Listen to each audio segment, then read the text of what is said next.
नमस्कार मंडळी, मी जयदीप. मराठवाडा.com या चॅनलमध्ये आपलं स्वागत आहे. आपण आज व्हिडिओ बनवतोय मराठा आंदोलक मनोज जरांगे पाटील आणि देवेंद्र फडणवीस यांचा संघर्ष गेली 2 महिन्यापासून जो नमलेला आहे त्याच्यावरती. तर प्रामुख्याने जे महाराष्ट्राचे मुख्यमंत्री देवेंद्र फडणवीस आहेत, हे गेली 2 वर्षापासून मराठा आंदोलक मनोज जरांगे पाटील यांच्या रडारवरती होते. मनोज जरांगे पाटलांचं असं म्हणणं होतं की मराठा समाजाला आरक्षण मिळवून न देण्याचं काम फक्त देवेंद्र फडणवीस करत आहेत. देवेंद्र फडणवीस मराठा समाजाच्या विरोधात जाण्याचं काम करत आहेत आणि ते मराठा समाजाला आरक्षण मिळवून देण्यात आडकाठी आणत आहेत, अशा पद्धतीचे स्टेटमेंट केलं. गेले 2 वर्षापासून मराठा आंदोलक मनोज जरांगे पाटील हे सातत्याने मराठा समाजाला आरक्षण मिळावे याच्यासाठी आंदोलन आणि उपोषण करत आहेत.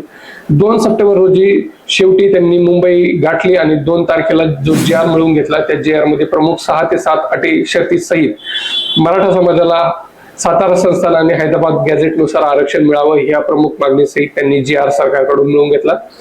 आणि 2 सप्टेंबर रोजी जो प्रामुख्याने देवेंद्र फडणवीस आणि मराठा आंदोलक मनोज जरांगे पाटील यांचा विरोध एकमेकाला चालू होता आणि जे सातत्याने जरांगे पाटलाच्या टार्गेटवर येणारे देवेंद्र फडणवीस कशा पद्धतीने त्यांनी जो जरांगे पाटलांचा होणारा आक्रोश हा ओबीसी प्रवर्गाकडे कशा पद्धतीने शिफ्ट केला याच्यावरती आपण व्हिडिओ बनवणार आहोत. आणि आज आपला प्रामुख्याने तोच विषय आहे. म्हणजे 2 सप्टेंबर रोजी जरांगे पाटलांनी त्यांच्या मराठा समाजाला आरक्षण मिळवून देण्यासाठी ज्या अटी शर्ती होत्या त्या सरकारला मानावं लागल्या आणि त्यांनी जी.आर देखील पास करून घेतला. पण प्रामुख्याने विषय हा आहे 2 तारखेपर्यंत जे देवेंद्र फडणवीस सातत्याने मराठा समाजाकडून टार्गेट होत होते, ते अचानक जरांगे पाटलांकडून कसे स्टॉप झाले आणि ओबीसी आणि मराठा समाजाचा कसा वाद लागला याच्यावरती आपण बोलतोय. 2 सप्टेंबर रोजी मराठा आंदोलक मनोज जरांगे पाटलांनी जसा जी.आर मंजूर करून घेतला, तसाच नागपूर आणि संपूर्ण महाराष्ट्रामध्ये ओबीसी प्रवर्गाकडून निषेध आणि आंदोलन करण्यात आले. मराठा समाजाला जो जी.आर मिळाला तो जी.आर देखील फाडण्यात आला आणि प्रत्येक तहसील कार्यालयावरती ओबीसी प्रवर्गाकडून आंदोलन करण्यात आले. त्याच्या प्रामुख्याने राष्ट्रवादी काँग्रेसचे जे ओबीसी नेते आहेत छगन भुजबळ, पंकजा मुंडे, धनंजय मुंडे आणि प्रामुख्याने काँग्रेसचे नेते विजय वडेट्टीवार यांनी देखील आंदोलन उपोषण केले. गेले काही दिवसापूर्वीच बीडमध्ये छगन भुजबळांकडून देखील मोठी सभा आयोजित करण्यात आली आणि त्याच्यामध्ये छगन भुजबळ, धनंजय मुंडे, लक्ष्मण हाके या सर्वांनी मनोज जरांगे पाटलांना टार्गेट केलं. हा वाद ओबीसी नेते आणि छगन भुजबळ ओबीसी नेते आणि मनोज जरांगे पाटलांमध्ये लागला.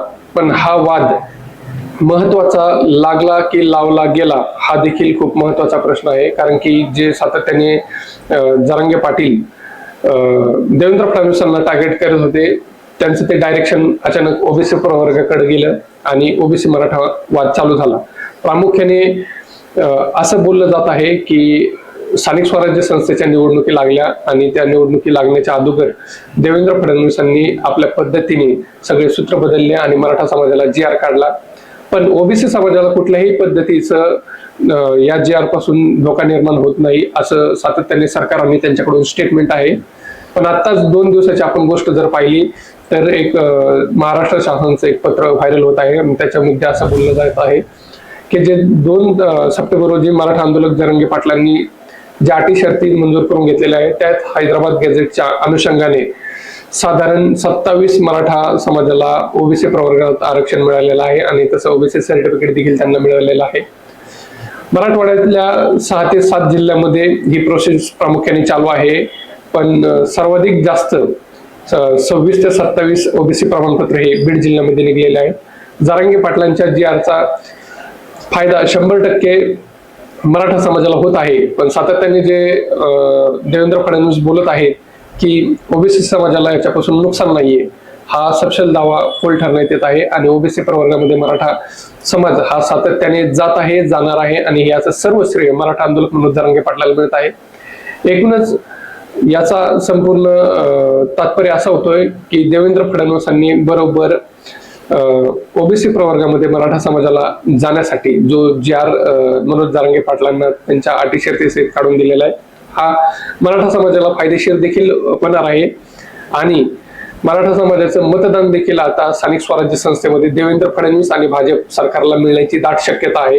याच्यातून एकच होणार आहे, प्रामुख्याने मराठा ओबीसी वाद लागण्याची शक्यता आहे. जे मराठा मतदान ओबीसी नेत्यांना म्हणजे छगन भुजबळ, पंकजा मुंडे, धनंजय मुंडे आणि यांच्या सहित मराठवाड्यामधील ओबीसी प्रमुख नेते यांच्या खाली मराठा समाजाची देखील लोक काही यांच्या राष्ट्रवादी काँग्रेस भाजपमधून लढत असतात। यांना आता सध्या तरी मनोज जरांगे पाटलांना आणि मराठा समाजाला ज्यांनी विरोध केलाय त्यांच्याकडून यांना मतं पडणार नाहीत आणि यांनी ओबीसी नेत्यांचं नुकसान होणार आहे अशा पद्धतीत चित्र दिसत आहे।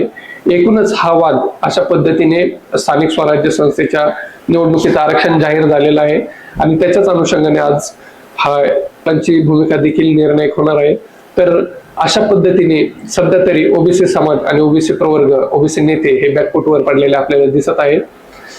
महाराष्ट्राचे मुख्यमंत्री देवेंद्र फडणवीस यांनी अशा पद्धतीने ही खेळी करून मराठा समाजाला जरी आरक्षण दिलं असेल आणि ओबीसी समाजाला या JR पासून काही नुकसान होणार नसेल हे स्टेटमेंट जरी केलं असेल तर याच्यापासून 100% नुकसान होत आहे। तर मंडळी, तुम्हाला देखील या व्हिडिओच्या माध्यमातून काय वाटतं हे आम्हाला व्हिडिओच्या कमेंट सेक्शन मध्ये जाऊन कमेंट करून कळवा। मराठा समाजाला जरांगे पाटलांनी जो JR मिळवलेला आहे त्याच्यापासून फायदा आहे का नाही हे देखील आम्हाला कळवा आणि स्थानिक स्वराज्य संस्थेमध्ये जे ओबीसी समाजाची धुरापक घेऊन चाललेले आहेत, छगन भुजबळ, लक्ष्मण हाके, धनंजय मुंडे, पंकजा मुंडे यांच्या सहित असंख्य ओबीसी नेत्यांना याचा फटका बसेल का हे देखील आम्हाला कमेंट मध्ये सांगा। अशाच व्हिडिओ